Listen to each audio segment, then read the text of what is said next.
Al abrir mi bolso, me quedé de piedra al ver un extraño dispositivo en su interior. Sintiendo que algo no iba bien, lo llevé a la comisaría más cercana. Tras examinarlo, un policía se acercó a mí con el rostro desencajado por el pánico y el miedo, diciendo: «Peligro, señora, esto no es un aparato cualquiera». Me quedé en shock, incapaz de creer la explicación que me dio el agente.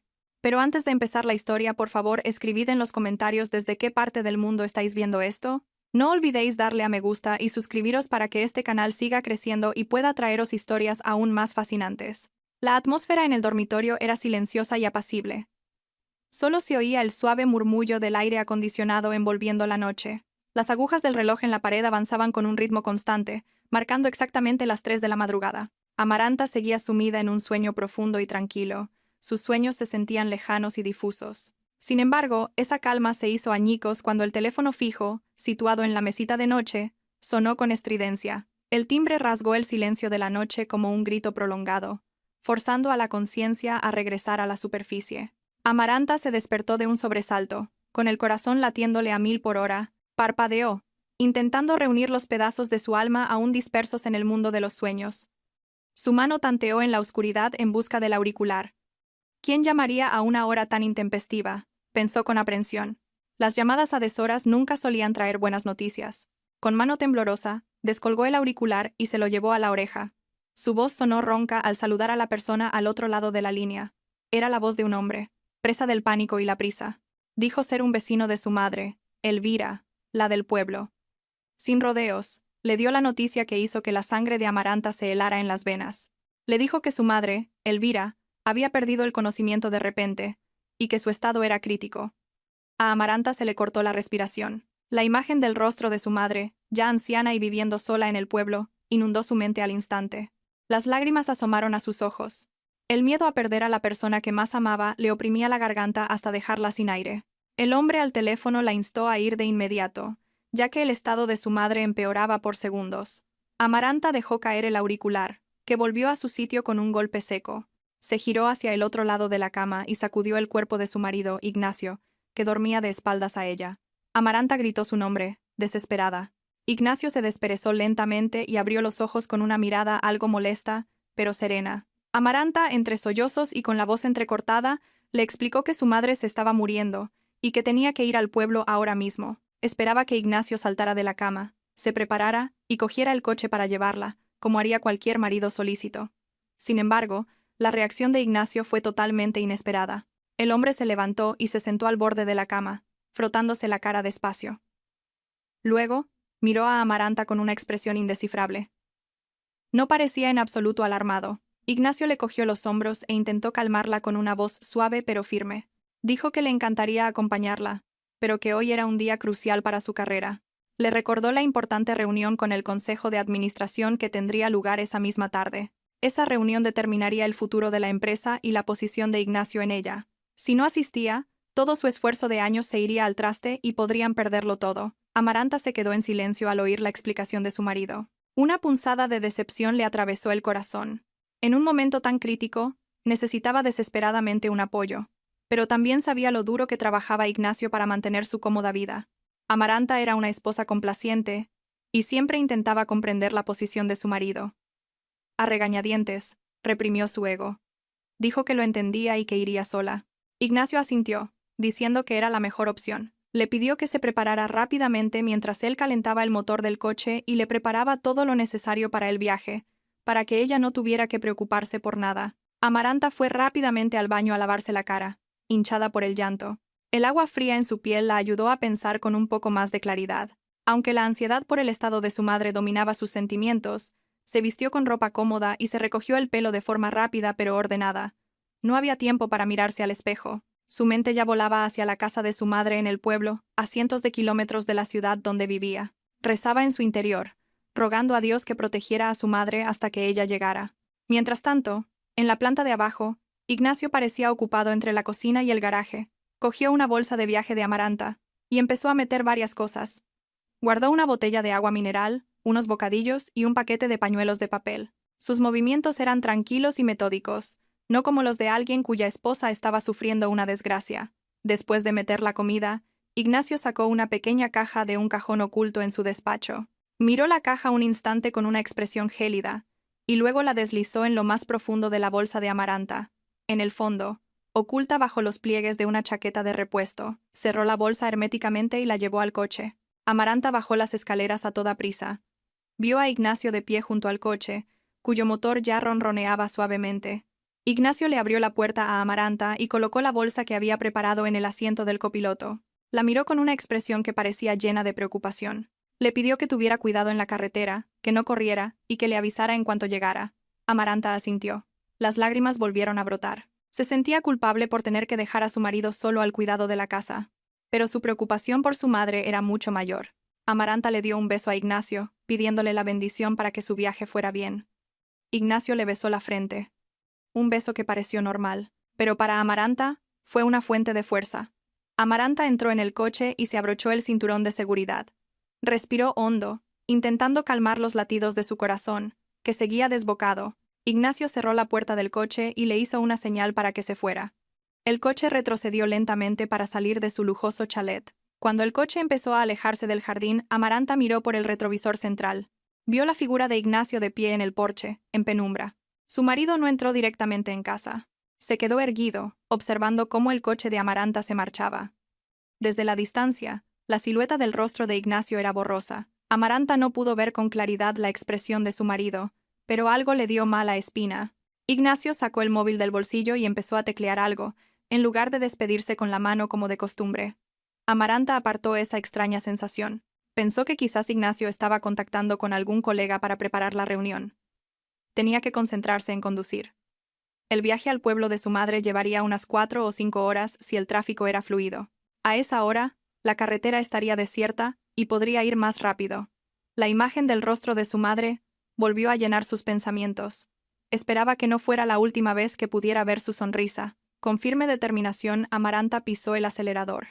Lanzó el coche a través de la oscuridad de la madrugada, dejando atrás su casa y a su marido, que desaparecía lentamente tras una curva. Sin que Amaranta lo supiera, en el porche de la casa, ahora de nuevo en silencio, Ignacio esbozó una leve sonrisa tras enviar un mensaje de texto. No volvió a entrar en casa para seguir durmiendo o preparar el material de la reunión. En cambio, caminó tranquilamente hacia la cocina, se preparó una taza de café y se sentó en el sofá del salón con una expresión de profunda satisfacción, como si un gran peso se hubiera quitado de encima. El plan que había urdido meticulosamente ya estaba en marcha. Para él, la partida de Amaranta esa noche no era un simple viaje para visitar a un familiar enfermo, sino el principio de un final que llevaba mucho tiempo esperando. La autopista que se extendía ante Amaranta parecía un túnel negro e interminable. Las luces amarillentas de las farolas pasaban una tras otra sobre su cabeza, creando un ritmo hipnótico de luz y sombra.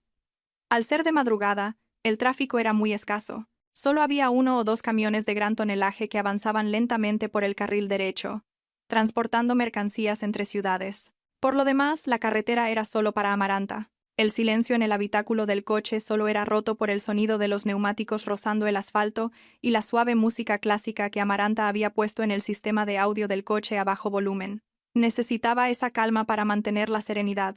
Amaranta conducía a una velocidad considerable. La aguja del velocímetro se mantenía estable por encima del límite medio. Quería llegar cuanto antes. Cada segundo que pasaba era una tortura para ella, imaginando a su madre luchando sola contra la muerte. Sin embargo, en medio de su ansiedad, Amaranta empezó a notar algo extraño en su vehículo.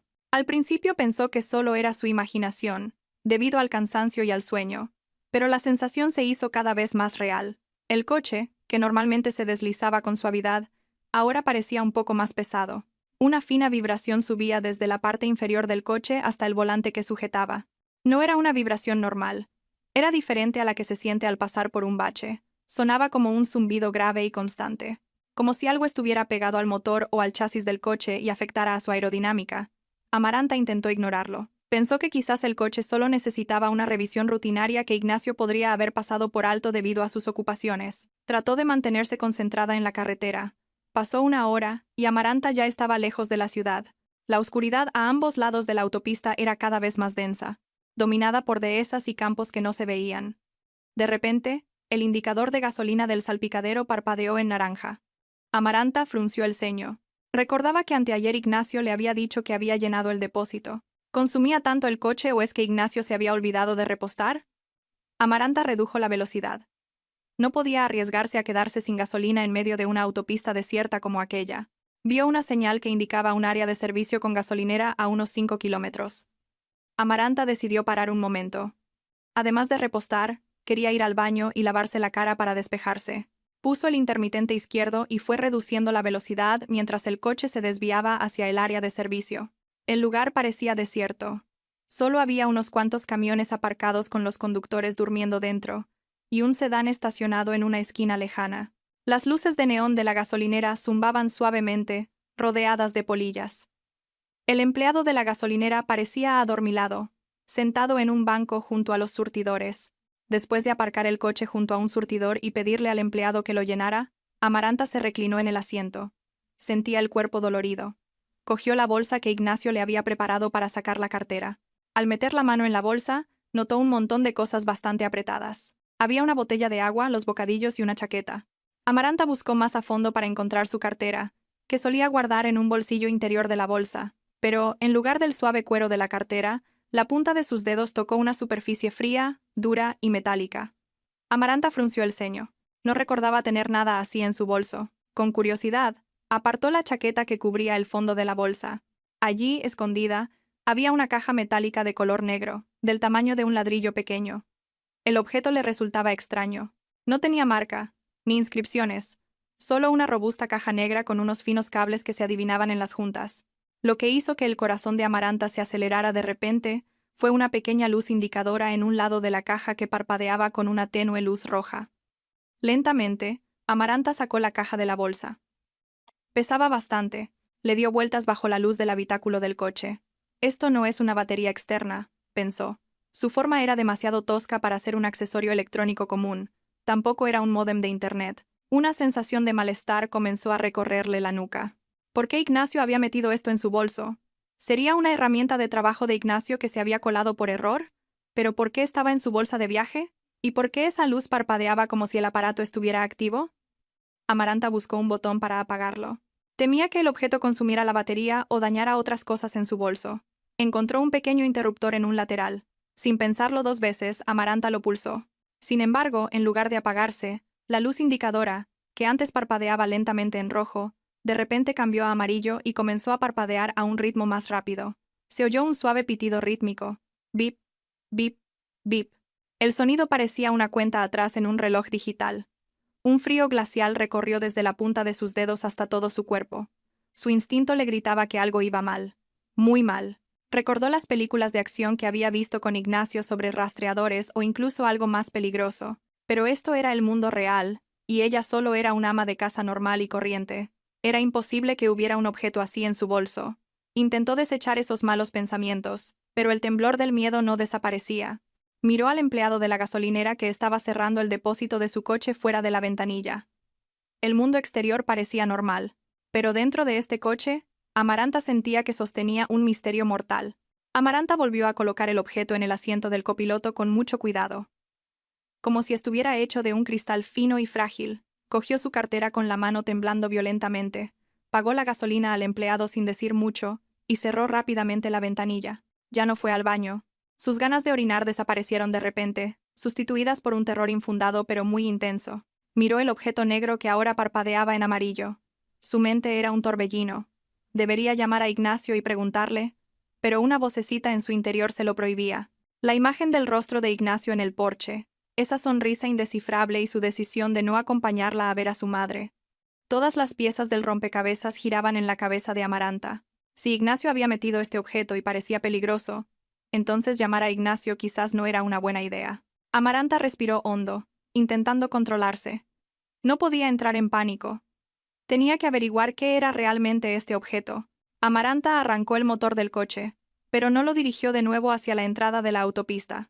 Su instinto le decía que continuar el viaje con ese extraño objeto era un suicidio. Recordó que unos 5 kilómetros antes de la entrada a la autopista, había visto una señal que indicaba la comisaría de la Policía Nacional más cercana. Quizás ese era el lugar más seguro por ahora. Pediría ayuda a la policía para que examinaran el objeto.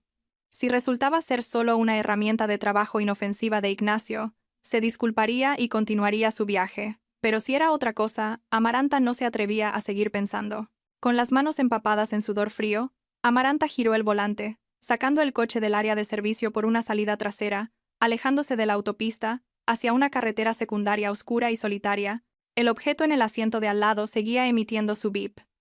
Bip. Bip. Como un compañero de viaje portador de un mensaje de muerte. Amaranta aceleró, atravesando la noche, ya no para ganar tiempo por su madre, sino para salvar su propia vida de una aterradora incertidumbre. Amaranta giró el coche y entró en el aparcamiento de la comisaría, que parecía desierta pero estaba bien iluminada por los focos. El edificio no era muy grande, con la pintura desgastada y la bandera de España ondeando lentamente en el mástil de la entrada.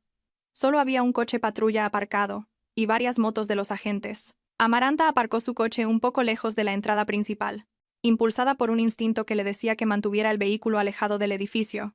Tras apagar el motor, el silencio volvió a reinar, solo interrumpido por el rítmico pitido de la caja negra en el asiento de al lado, que ahora sonaba cada vez más amenazante.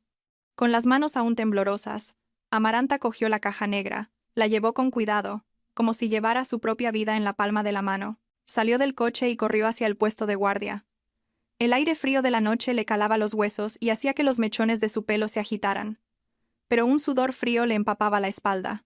Dentro del puesto de guardia, un joven agente de policía que dormitaba sentado frente al mostrador de recepción se enderezó de inmediato al ver llegar a una mujer con el rostro pálido y la respiración entrecortada a una hora tan solitaria. Amaranta dejó la caja negra sobre el mostrador de madera del agente con un movimiento rígido. El joven agente frunció el ceño, mirando el extraño objeto cuyo indicador luminoso parpadeaba rápidamente en amarillo.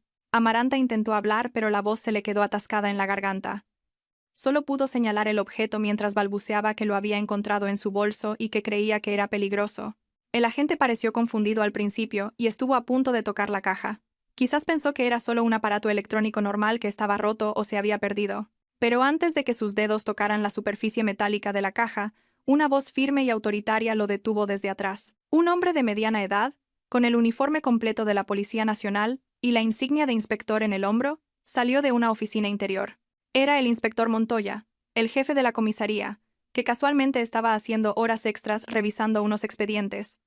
Sus ojos agudos se fijaron inmediatamente en la caja negra sobre el mostrador. Su rostro, antes sereno, se tensó en cuestión de segundos. Ordenó inmediatamente al joven agente que retrocediera y se alejara del mostrador. El inspector Montoya se acercó lentamente, observando el patrón de parpadeo de la luz y los finos cables visibles en las rendijas de la caja, sin tocarla. La atmósfera en la sala cambió drásticamente, volviéndose opresiva. El inspector Montoya miró a Amaranta con seriedad y le preguntó de dónde había sacado ese objeto. Amaranta explicó con voz temblorosa que lo había encontrado en su bolso durante un viaje fuera de la ciudad. Montoya asintió lentamente y cogió su radio. Habló con códigos policiales que Amaranta no entendió, pero el tono de su voz era de extrema urgencia. Solicitó que la unidad de desactivación de explosivos, el TEDAX, más cercana se presentara en el lugar de inmediato. Al oír la palabra explosivos, las rodillas de Amaranta flaquearon. Tuvo que agarrarse al borde del mostrador para no desplomarse. El inspector Montoya condujo a Amaranta a un banco largo, alejado del mostrador de recepción, pero todavía dentro de una zona segura. Pidió a todos los agentes presentes que desalojaran la zona de la entrada y cerraran la verja de la comisaría temporalmente. Le explicó a Amaranta, con un tono que intentaba ser lo más tranquilo posible para que no entrara en pánico, que el objeto que había traído no era la bomba en sí, sino un detonador o un activador a distancia muy sofisticado. Este tipo de dispositivos solían ser ensamblados por profesionales, no por aficionados. El veterano policía continuó su explicación, que hizo que la sangre de Amaranta se helara. Señaló la luz indicadora que parpadeaba. Según sus observaciones, el dispositivo estaba equipado con un sensor de velocidad y un acelerómetro. Su mecanismo estaba diseñado para activarse por completo si el objeto se movía a alta velocidad de forma constante, como en un coche en la autopista. La luz amarilla indicaba que el dispositivo estaba en modo de espera o stand-by, esperando que se activara el detonador principal. Si Amaranta hubiera seguido conduciendo a más de 120 km por hora durante unos minutos más sin parar, el dispositivo habría enviado la señal de activación. Amaranta se tapó la boca con la mano, conteniendo un grito ahogado. Se imaginó a sí misma, sola en la autopista oscura. Si no hubiera parado a repostar o si no hubiera sentido la curiosidad de abrir su bolso, podría haber seguido conduciendo a toda velocidad para llegar a tiempo a ver a su madre. La explicación del inspector Montoya le hizo darse cuenta de que acababa de escapar de la muerte por un margen de tiempo muy estrecho. El mal presentimiento que había tenido durante todo el camino era, en realidad, una advertencia real de Dios, que todavía la protegía. Poco después, el ambiente en la comisaría se volvió aún más ajetreado. Un furgón táctico negro del equipo TEDx llegó al lugar con las sirenas apagadas para no llamar la atención de los vecinos. Varios agentes con trajes protectores completos y cascos gruesos descendieron, portando equipos especiales. Aseguraron rápidamente la caja negra dentro de un contenedor de contención de explosiones. El inspector Montoya habló seriamente con el jefe del equipo TEDx, señalando el coche de Amaranta aparcado en el patio. Amaranta los vio discutir con rostros tensos. De vez en cuando la miraban con una expresión de preocupación. El inspector Montoya se acercó de nuevo a Amaranta, que seguía sentada, paralizada y con el rostro pálido. Se agachó frente a ella para que sus miradas estuvieran al mismo nivel, intentando transmitirle una sensación de seguridad. Le preguntó con suavidad: ¿Quién más tuvo acceso a su bolso y a su coche antes de que usted saliera? Con las lágrimas empezando a caer de nuevo, Amaranta pronunció el nombre de Ignacio, su marido. Le contó cómo Ignacio había preparado la bolsa, metido la comida y calentado el coche. También le contó la razón por la que Ignacio no la había acompañado. Una reunión importante. Al oír la historia, la mandíbula del inspector Montoya se tensó. Parecía que ya podía encajar las piezas del malvado rompecabezas que se estaba desarrollando. Sin embargo, necesitaba pruebas físicas más sólidas para confirmarlo. Y esa prueba, estaba seguro, se encontraba en el coche de Amaranta. El equipo TEDx comenzó a acercarse al coche de Amaranta con mucho cuidado. Utilizaron espejos de inspección con largos mangos para mirar debajo del coche y detectores de metales y productos químicos. Amaranta observó el proceso desde detrás de la ventana de la comisaría, acompañada por una mujer policía que le dio un vaso de agua caliente. El corazón de Amaranta latía desbocado, como si quisiera salírsele del pecho. Esperaba que no encontraran nada, esperaba que todo fuera un gran malentendido o una broma de muy mal gusto, pero esa esperanza se desvaneció cuando uno de los agentes del TEDx hizo una señal con la mano a su compañero y señaló un punto debajo del asiento del conductor. Se vio un pequeño atisbo de pánico entre el equipo de desactivación de bombas, pero lo controlaron rápidamente con gran profesionalidad. Sacaron un pequeño robot con orugas para recuperar el objeto sospechoso sin contacto humano directo. Pasaron unos minutos que parecieron horas de tortura. Finalmente, los agentes lograron despegar un paquete que estaba firmemente adherido al chasis del coche. El paquete fue alejado y asegurado en una zona abierta que había sido preparada con sacos de arena. El inspector Montoya volvió a entrar en la sala donde esperaba a Amaranta. Su rostro parecía mucho más sombrío que antes. Se sentó junto a Amaranta y suspiró profundamente antes de hablar. Con voz grave, le comunicó un hecho que destrozó el alma de Amaranta. El equipo TEDx había encontrado 2 kilos de explosivo plástico, 4 de alta potencia. El explosivo estaba colocado de forma muy profesional y precisa justo debajo del asiento de Amaranta. La bomba estaba conectada a un sistema receptor inalámbrico cuya frecuencia coincidía con la del detonador que estaba en el bolso de Amaranta. Amaranta sintió que su mundo se derrumbaba. Ya no pudo contener el llanto. Su cuerpo se sacudía violentamente. La imagen de su cuerpo hecho pedazos en la autopista giraba en su cabeza. No podía creer que el coche que usaba habitualmente para llevar a los niños al catecismo o ir de compras al mercado se hubiera convertido en un ataúd andante por obra de alguien. Y esa persona muy probablemente era su propio marido, el hombre que había amado y respetado durante años. El dolor de esa traición era mucho más doloroso que el propio miedo a la muerte. El inspector Montoya dejó que Amaranta llorara un momento para desahogarse. Luego, volvió a preguntar para asegurarse de algo importante. Le preguntó por la razón por la que Amaranta había salido esa noche. Amaranta le contó la llamada que le informaba de que su madre estaba gravemente enferma.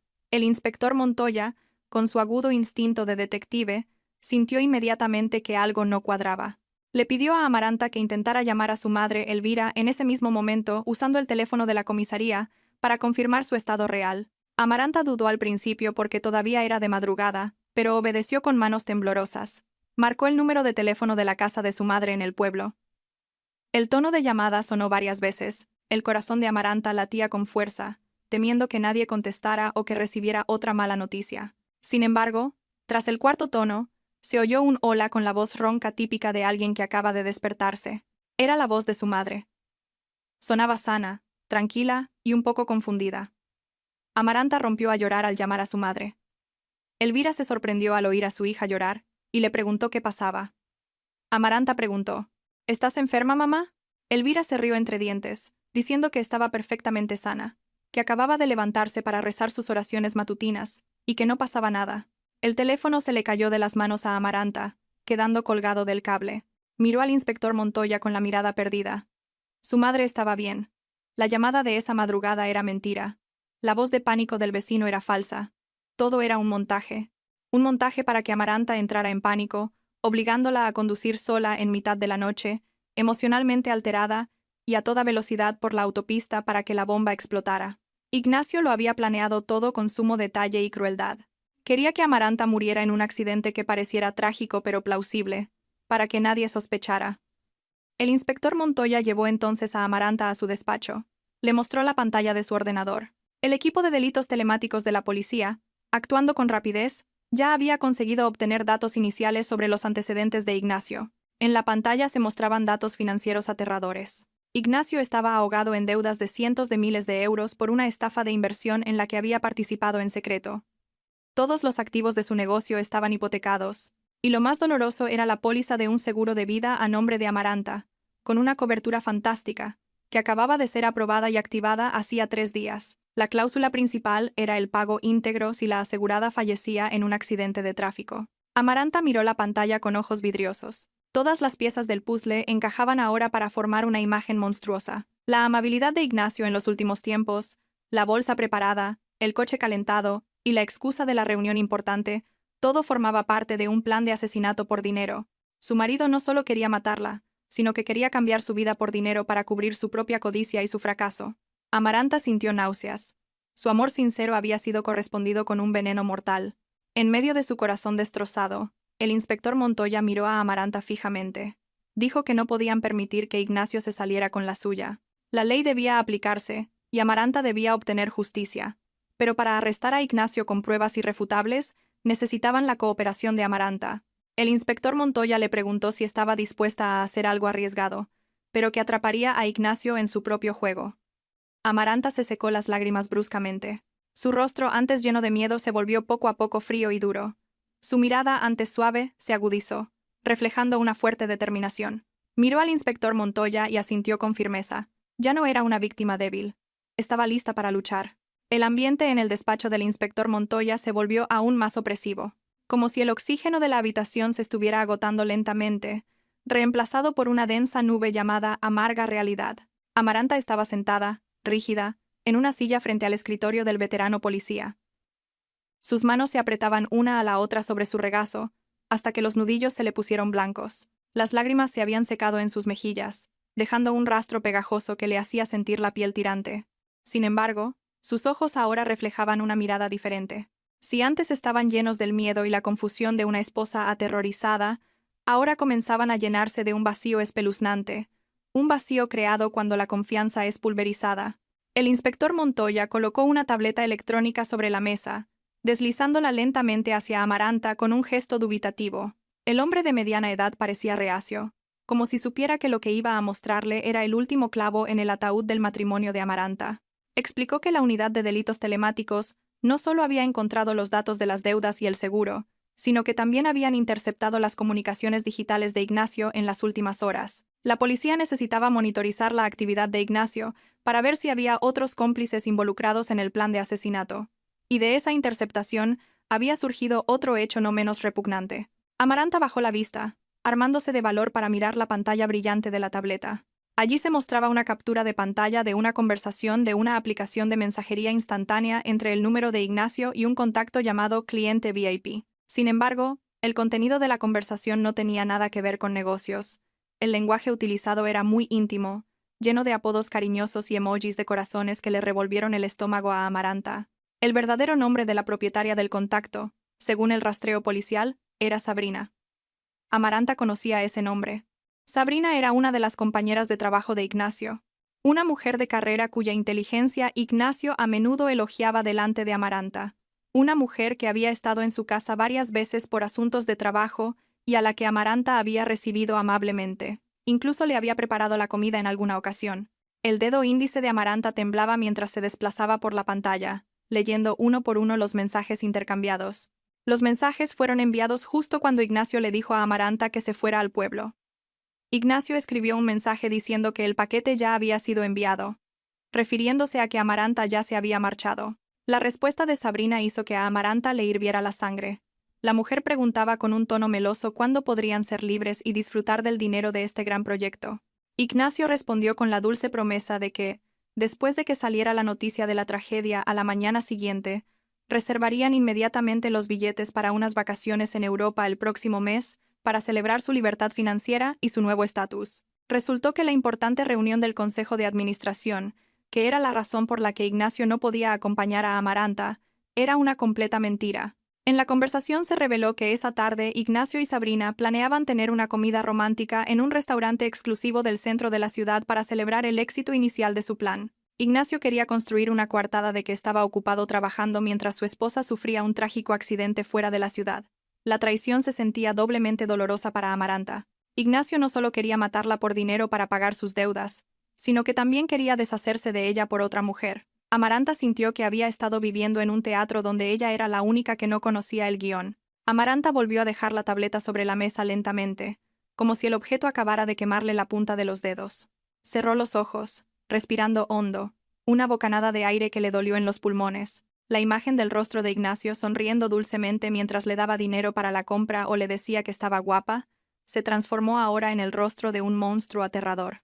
Todos los hermosos recuerdos de sus años de matrimonio parecían borrarse, reemplazados por un profundo asco. Se sintió estúpida. Qué ingenua había sido al confiar plenamente en ese hombre, sirviéndole y rezando por él en cada oración, mientras él planeaba su muerte con tanta frialdad junto a otra mujer. El inspector Montoya observó el cambio de expresión de Amaranta con atención.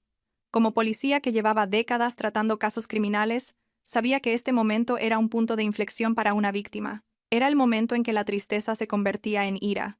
Y la ira, si se canalizaba correctamente, era el arma más poderosa. Montoya dijo con voz baja pero firme que Amaranta tenía dos opciones. La primera opción era que la policía podía arrestar a Ignacio de inmediato con pruebas de intento de asesinato. Ignacio iría a la cárcel, pero el proceso legal sería largo, y podría contratar a un abogado caro para reducir su condena, alegando que no había habido víctimas. La segunda opción, continuó Montoya, era jugar al juego de Ignacio, le harían creer que su plan había funcionado, crearían la ilusión de que Amaranta realmente había muerto. De esta manera, Ignacio se sentiría invencible. Bajaría la guardia y sería entonces cuando cometería errores fatales que se convertirían en pruebas irrefutables en el juicio. La policía quería atrapar a Ignacio no solo planeando el crimen, sino mientras intentaba disfrutar de los frutos de su delito, incluido el momento en que intentara cobrar el dinero del seguro. Esa sería la prueba definitiva de fraude y asesinato premeditado que lo haría pudrirse en la cárcel de por vida. Amaranta abrió los ojos.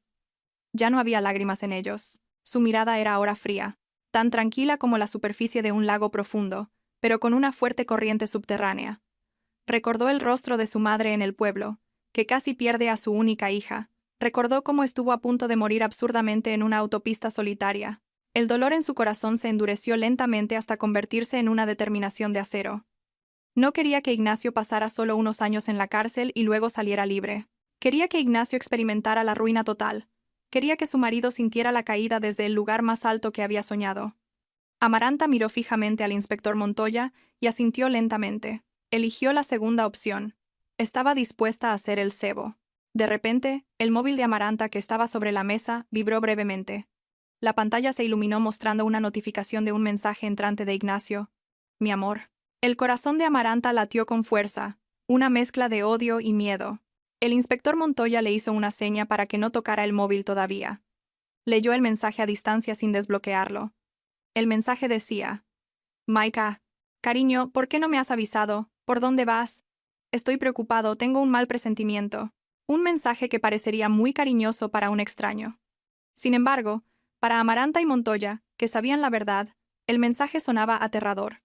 Ignacio estaba comprobando la posición de su objetivo. El inspector Montoya pensó un momento, trazando una estrategia. Le dijo a Amaranta que no debían responder al mensaje. Dejar el mensaje sin leer haría que Ignacio se pusiera cada vez más ansioso y curioso. Si Amaranta respondía, Ignacio sabría que seguía viva y tenía el móvil. El silencio era la mejor arma en ese momento. Había que dejar que Ignacio especulara. ¿Habría explotado la bomba? ¿Se habría perdido la señal? La incertidumbre comenzaría a devorar lentamente la calma de Ignacio. Amaranta obedeció la orden, dejando el móvil donde estaba. Le daba asco ver el nombre Ignacio, mi amor, en la pantalla de su móvil. Quería vomitar toda su rabia, maldecir a Ignacio por teléfono, pero se contuvo con todas sus fuerzas. Se dio cuenta de que, a partir de ese momento, la antigua Amaranta, la esposa sumisa y dulce, tenía que morir para que la nueva Amaranta pudiera sobrevivir. Tenía que ser mejor actriz que su marido.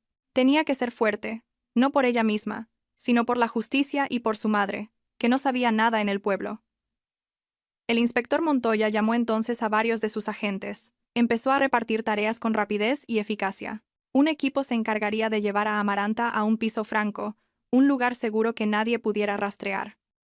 Otro equipo, compuesto por la unidad forense y el TEDx, se encargaría de llevar el coche de Amaranta a un lugar de desguace especial para hacerlo estallar de forma controlada. Tenían que crear una escena del crimen falsa pero convincente. El coche tenía que quedar destrozado, como si hubiera explotado por un accidente en la autopista. Los restos se convertirían en la prueba de la falsa muerte de Amaranta. Amaranta escuchó el plan atentamente. Preguntó en voz baja si podía ver la explosión de su coche. El inspector Montoya dudó al principio, temiendo que pudiera provocarle un trauma. Pero al ver la mirada decidida de Amaranta, finalmente accedió.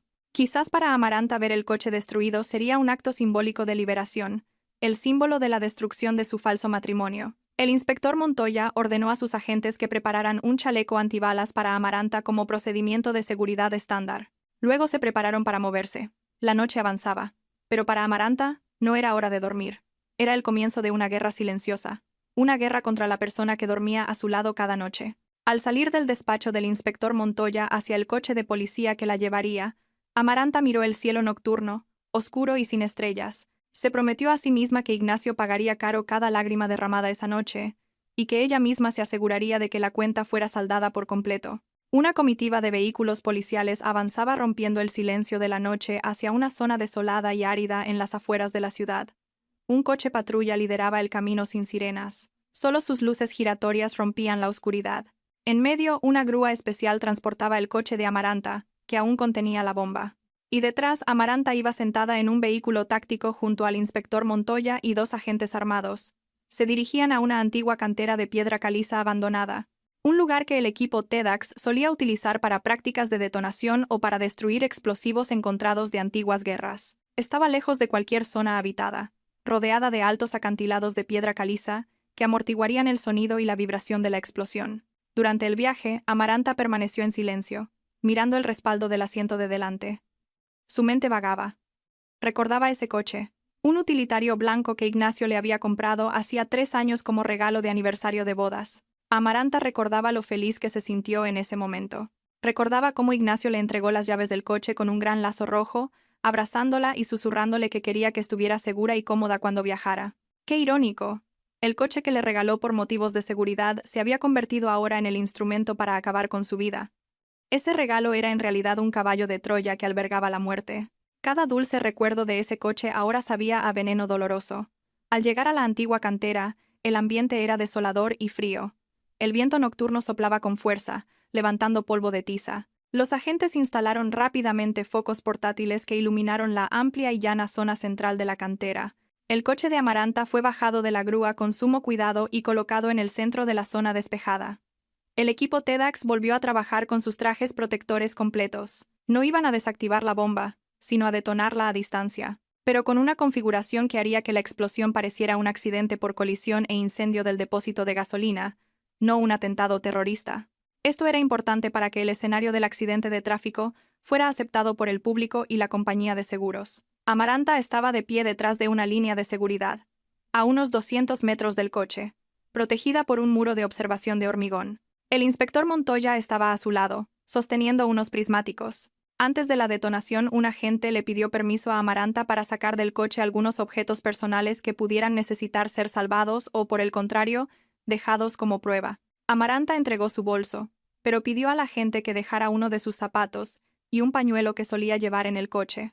Esos objetos serían encontrados más tarde, carbonizados o dañados, para reforzar la identificación de que la víctima se encontraba efectivamente dentro del coche en el momento del suceso. El proceso de preparación fue largo y tenso.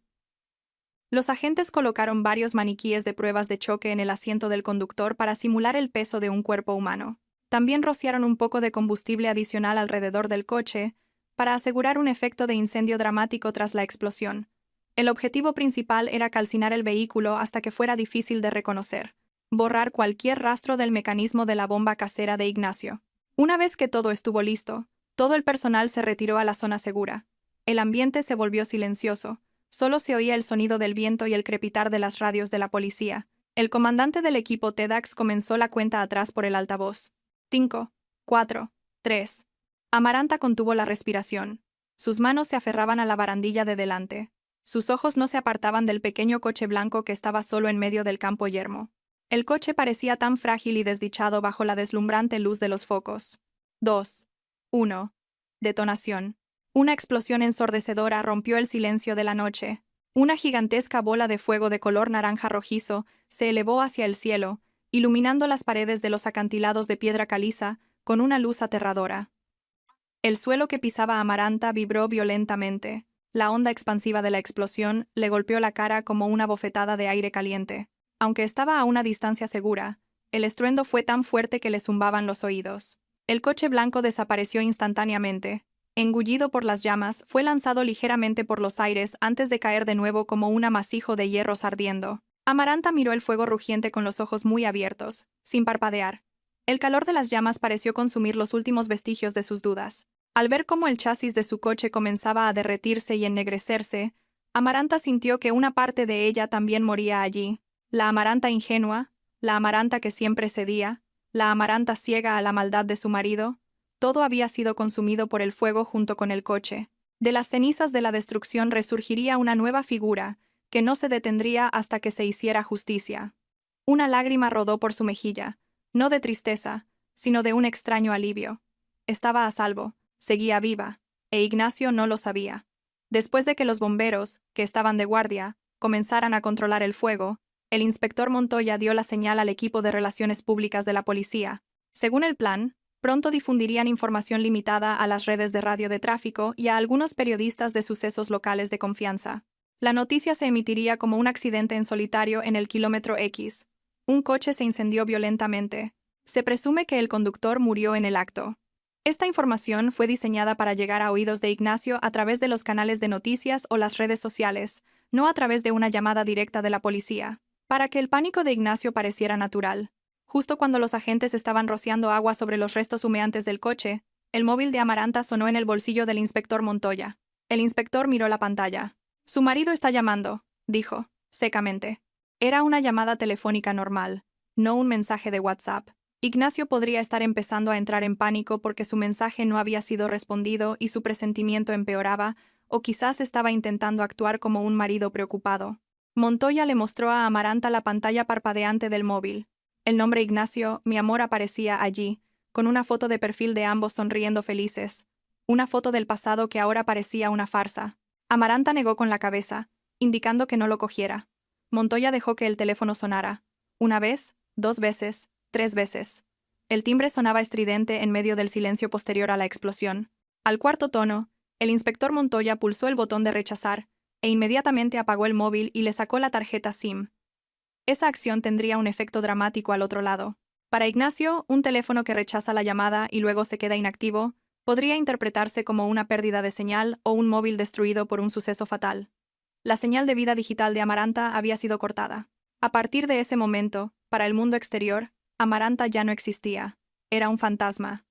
El inspector Montoya guardó el móvil apagado en una bolsa de pruebas. Miró a Amaranta y dijo: «Ahora esperaremos su reacción. La llevaremos a un piso franco. Allí no podrá contactar con nadie, ni siquiera con su madre en el pueblo. Hasta que le demos la señal. Será duro, señora. Pero es la única manera». Amaranta asintió obedientemente.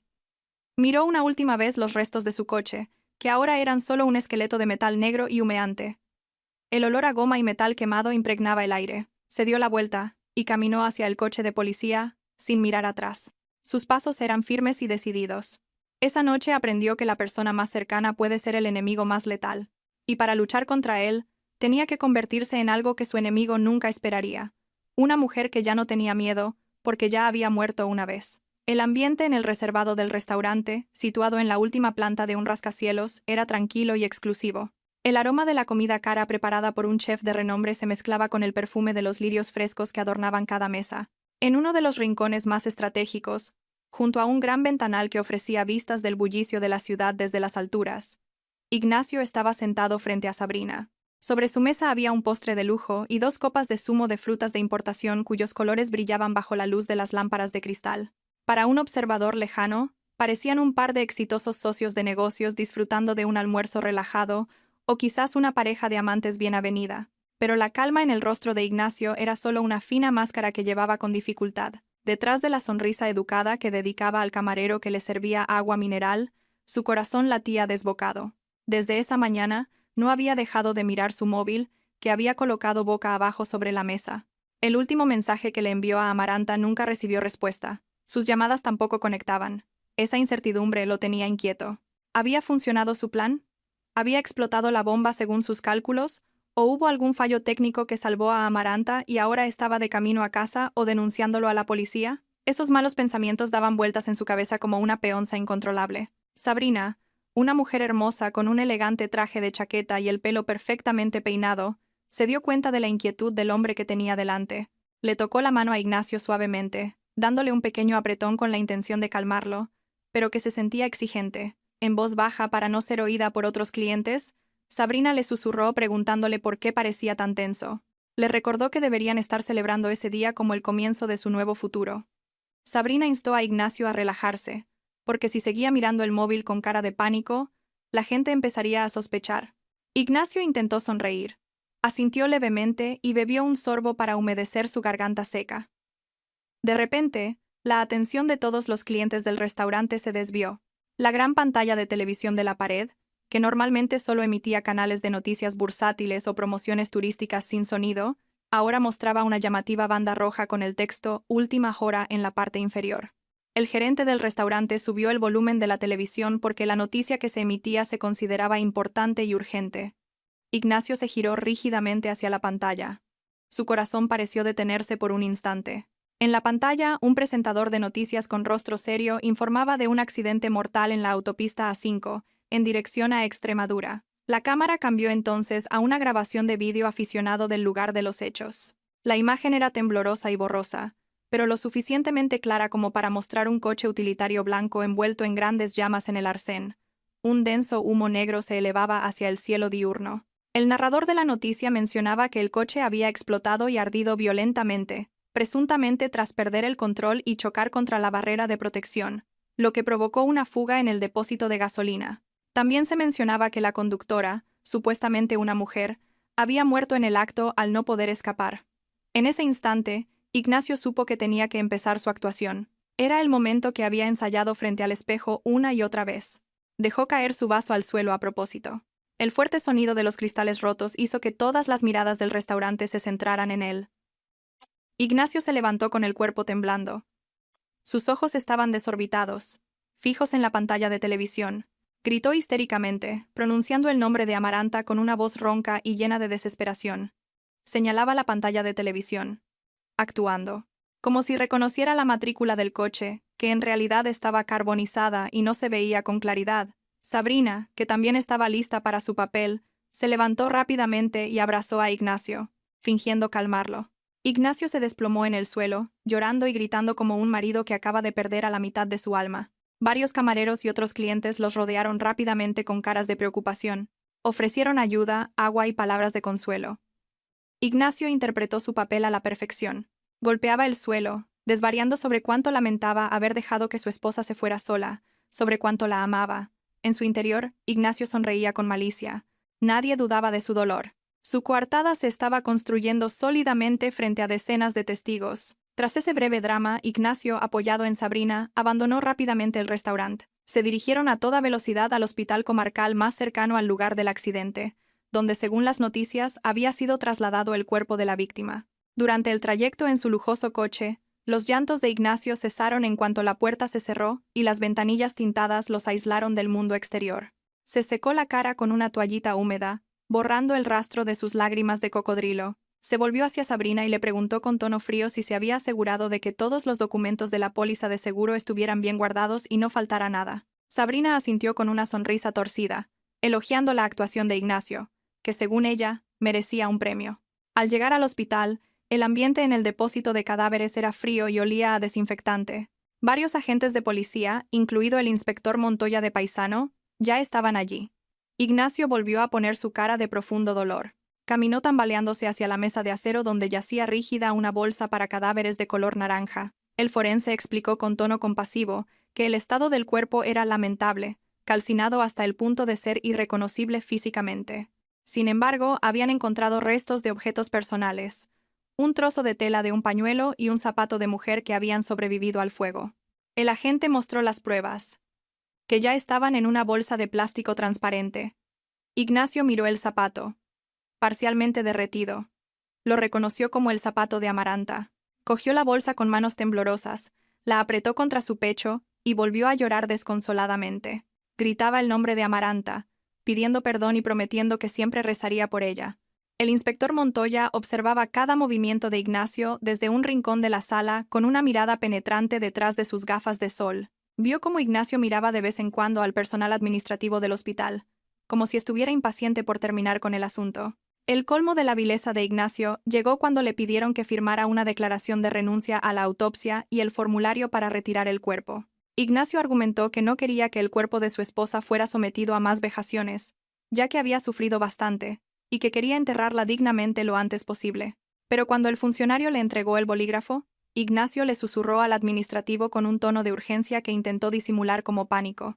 Le preguntó cuándo estaría listo el certificado oficial de defunción, ya que lo necesitaba urgentemente para trámites bancarios y para cerrar las cuentas de la fallecida, aunque lo que realmente buscaba era el requisito principal para reclamar el seguro. El administrativo, que también había sido informado por la policía, respondió que el certificado estaría listo a la mañana siguiente. Ignacio asintió rápidamente. Sus ojos brillaron por un instante con una codicia que no pudo ocultar. Luego volvió a abrazar a Sabrina, que estaba de pie a su lado como una colega solidaria. Detrás de ese abrazo, Ignacio susurró una frase de victoria al oído de Sabrina. «Lo hemos conseguido. Esos 2 millones son nuestros». Sabrina le devolvió el abrazo con fuerza, imaginando los bolsos de marca y las lujosas vacaciones que pronto disfrutaría. No se dieron cuenta de que en la habitación de al lado, a través de un espejo unidireccional, Amaranta estaba de pie, inmóvil, presenciando toda la escena. Su corazón, antes lleno de amor, ahora estaba completamente congelado, listo para devolver un castigo a la altura. Habían pasado 3 días desde el falso funeral. Un nuevo montículo de tierra roja con una lápida de madera con el nombre de Amaranta estaba ahora en el cementerio municipal, pero dentro solo había un ataúd vacío lleno de troncos de platanero para darle peso. Un secreto que solo conocían la policía y la propia Amaranta. Ignacio estaba ahora sentado solo en el sofá de cuero del salón de su espaciosa y lujosa casa. El ambiente de la casa era diferente. Normalmente, a esa hora, Amaranta estaría ocupada en la cocina preparando la cena o rezando en la pequeña capilla cerca del jardín trasero. Pero ahora la casa estaba en silencio. Un silencio que, en lugar de ser relajante, le oprimía los tímpanos. Ignacio sorbió su café negro, que empezaba a enfriarse. Sobre la mesa, frente a él, había esparcidos documentos importantes. La póliza de seguro, el certificado de defunción, el informe policial del accidente, falso, y una lista de activos que podría liquidar pronto. Se sentía en la cima del mundo. La compañía de seguros ya lo había contactado, y el proceso de reclamación avanzaba sin problemas. Solo necesitaban una reunión final para la entrega simbólica y la transferencia de fondos, programada para pasado mañana. Ignacio sonrió ampliamente, imaginando los ceros en su cuenta bancaria, todas sus deudas de inversión saldadas y el resto más que suficiente para vivir a todo lujo con Sabrina. Sin embargo, su sensación de victoria comenzó a ser perturbada por pequeños detalles extraños.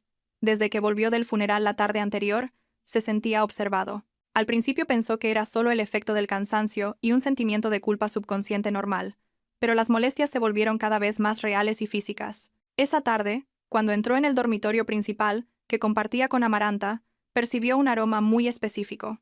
Era el aroma de jazmín y almizcle, el perfume que Amaranta siempre usaba después de ducharse.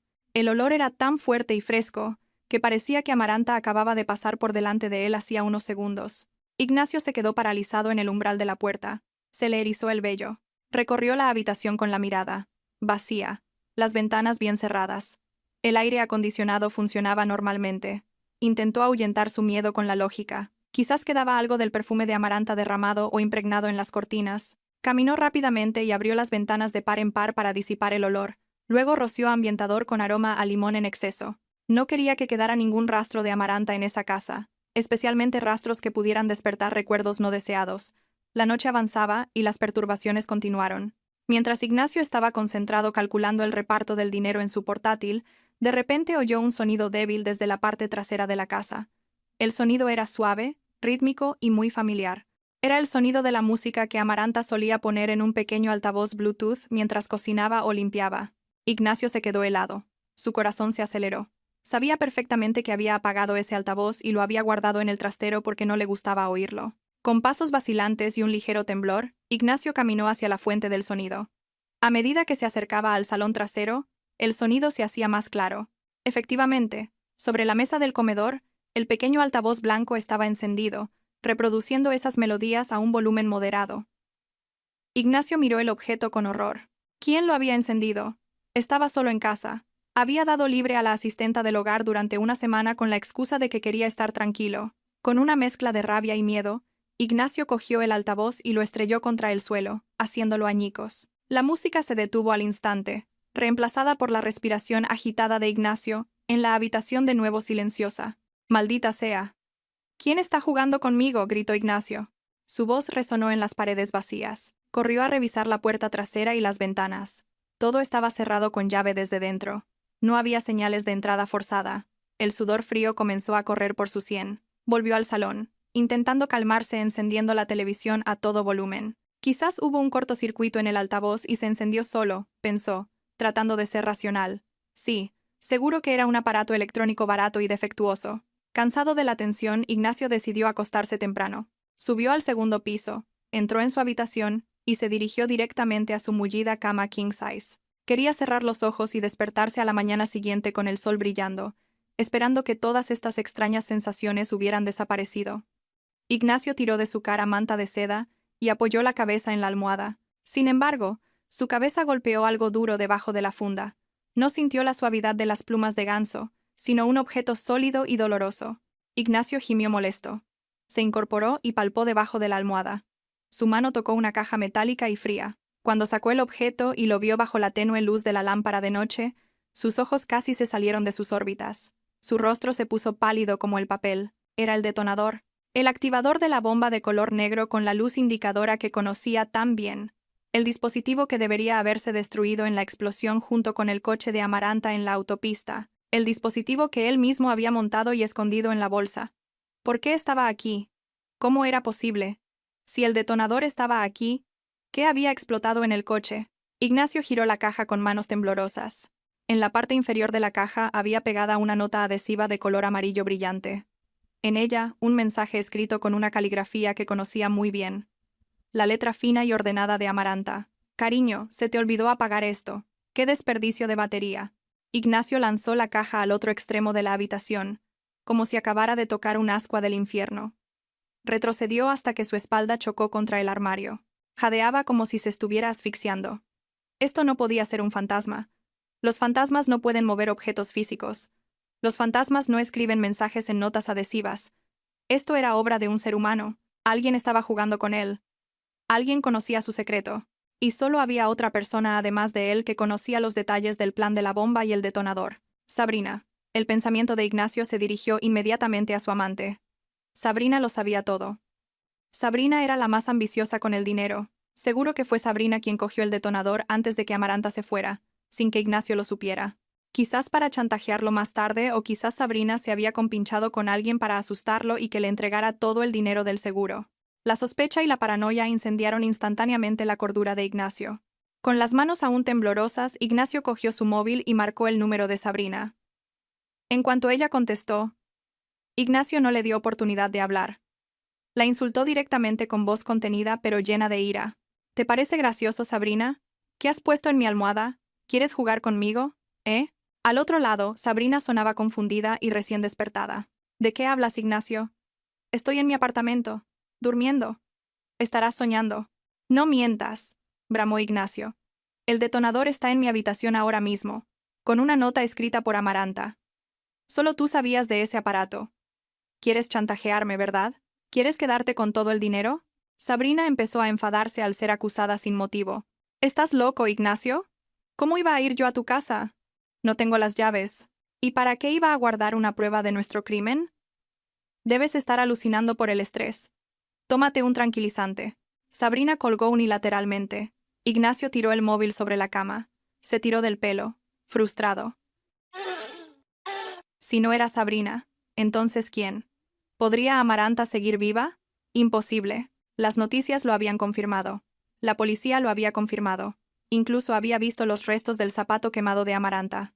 El cuerpo estaba carbonizado. Entonces, ¿quién? Ignacio miró a su alrededor en su lujosa habitación, que ahora parecía una prisión. Las sombras en los rincones parecían moverse de forma amenazante. Por primera vez en su vida, Ignacio se sintió muy pequeño e indefenso ante un enemigo invisible. No sabía que cada rincón de su casa estaba ahora equipado con microcámaras de vigilancia instaladas por el equipo del inspector Montoya, y en un piso franco, lejos de allí, Amaranta miraba un monitor, observando el miedo de su marido con una mirada fría y sin piedad. Esa mañana, el sol brillaba intensamente en el cielo de Madrid, como si no le importara la oscuridad que envolvía el corazón de Ignacio. El hombre estaba de pie frente al gran espejo de su dormitorio, ajustándose la corbata de seda azul oscuro que llevaba. Disimuló las ojeras bajo sus ojos con un poco de polvos. Los restos del terror de la noche anterior intentaba enterrarlos profundamente bajo un caro traje de diseño italiano que envolvía su cuerpo. Hoy era el gran día. El día del cobro de la reclamación del seguro por valor de 2 millones de euros. Ignacio se convenció a sí mismo de que los sucesos de la noche anterior, la música, el perfume y el detonador en la almohada, eran solo obra de algún bromista, o quizás un efecto secundario del estrés excesivo. En cuanto el dinero entrara en su cuenta, vendería inmediatamente la casa, y se mudaría a un nuevo ático con Sabrina. Dejaría todos los malos recuerdos aquí. El dinero es la cura más efectiva para todo tipo de miedos, pensó. Ignacio recogió a Sabrina en el vestíbulo de su apartamento.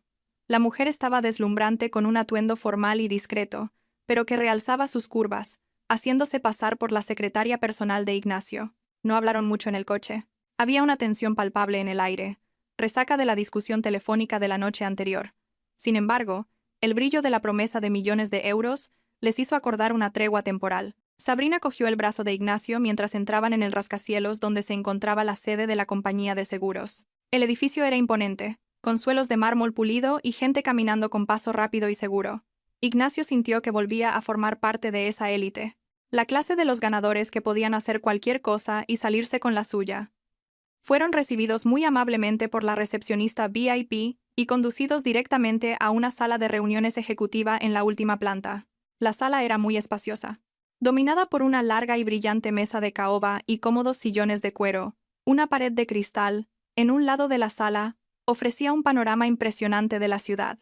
Dentro de la sala ya esperaban 3 hombres con traje que se presentaron como el director de siniestros, el jefe del departamento legal y el notario de la compañía. Saludaron a Ignacio con rostros compasivos, expresando una vez más sus condolencias por la tragedia que había sufrido su esposa. Ignacio puso su mejor cara de pena, asintiendo débilmente y agradeciendo con una voz temblorosa y fingida.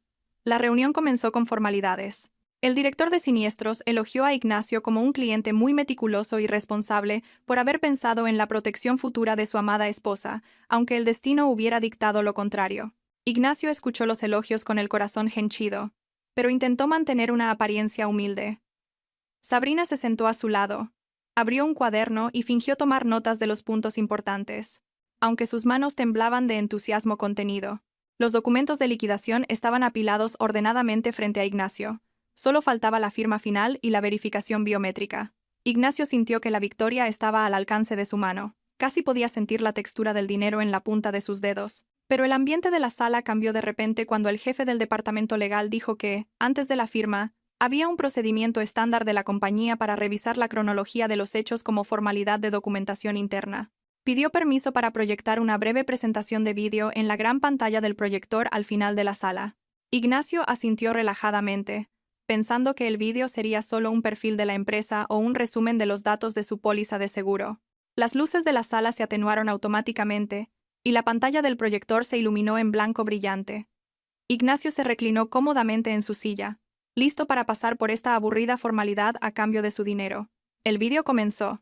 Sin embargo, en lugar del logotipo de la compañía de seguros o gráficos financieros, la pantalla mostró una grabación en blanco y negro y granulada. El ángulo de la cámara era desde arriba, enfocando una amplia habitación llena de objetos.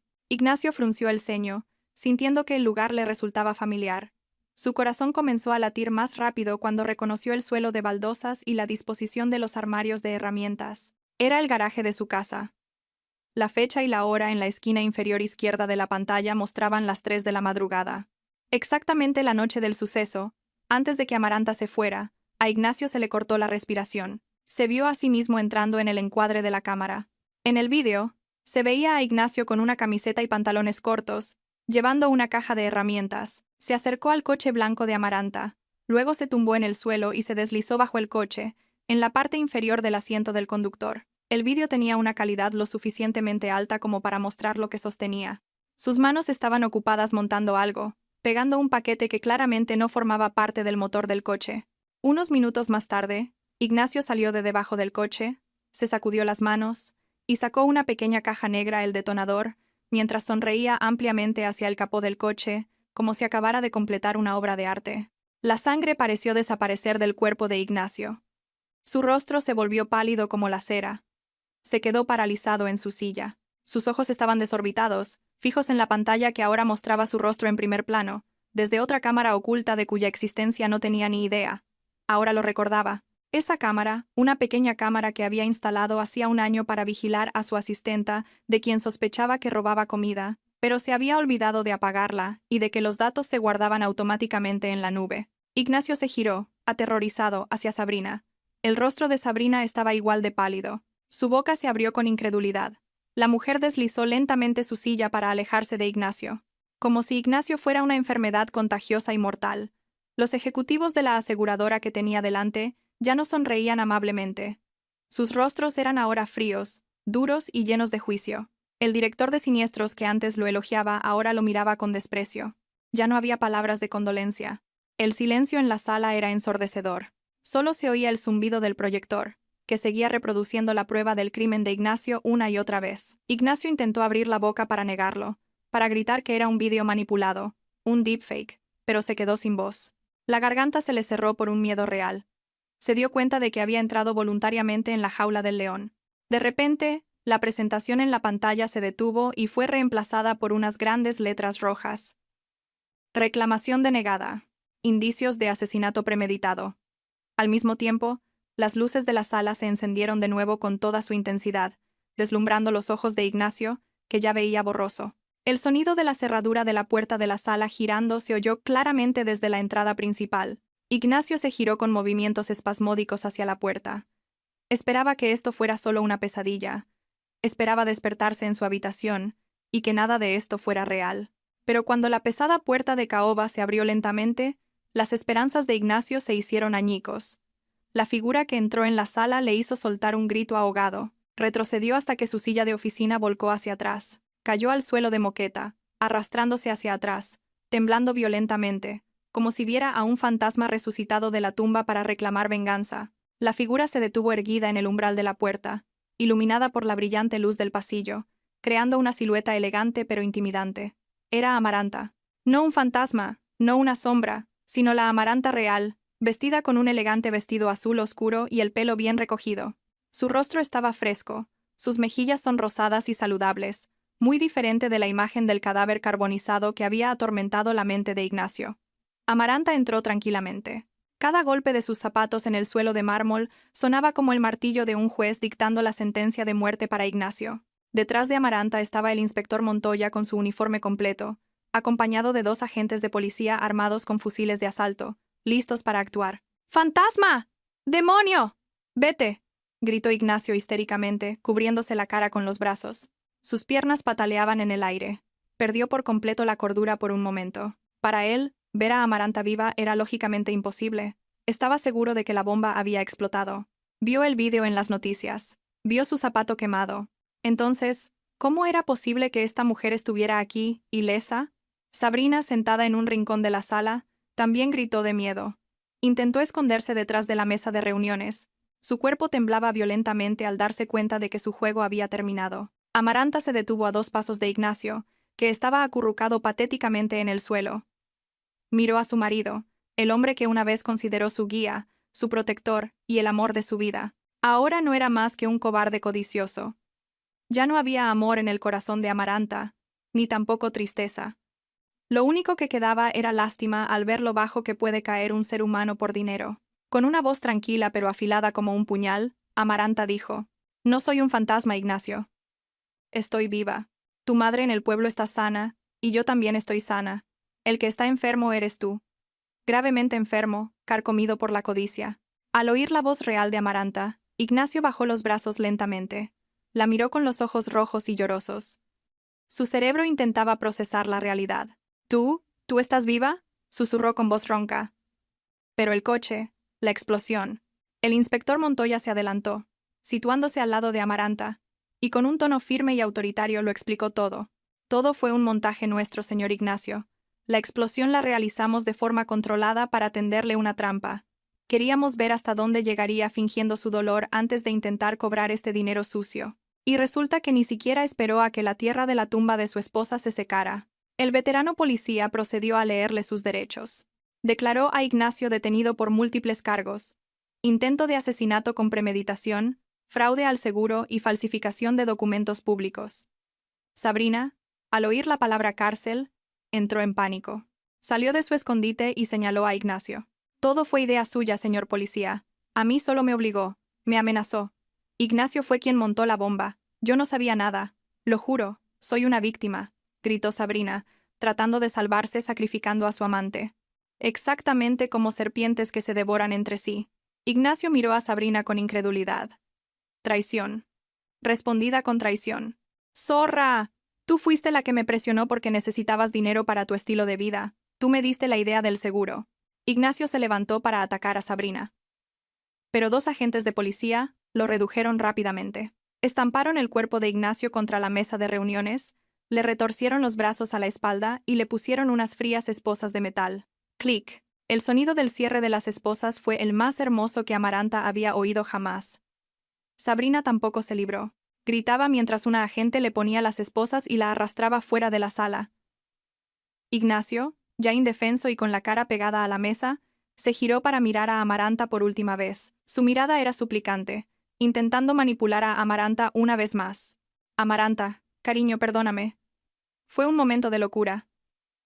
Por favor, dile a la policía que ha sido un malentendido. Podemos empezar de nuevo, mi amor. Te quiero». Amaranta se inclinó, acercando su rostro al oído de Ignacio. Sonrió levemente, una sonrisa llena de satisfacción y liberación. «Guarda tu cariño para las paredes de la cárcel, Ignacio. Y en cuanto al seguro, no te preocupes. Ese dinero nunca se cobrará. Pero tus deudas seguirán esperándote.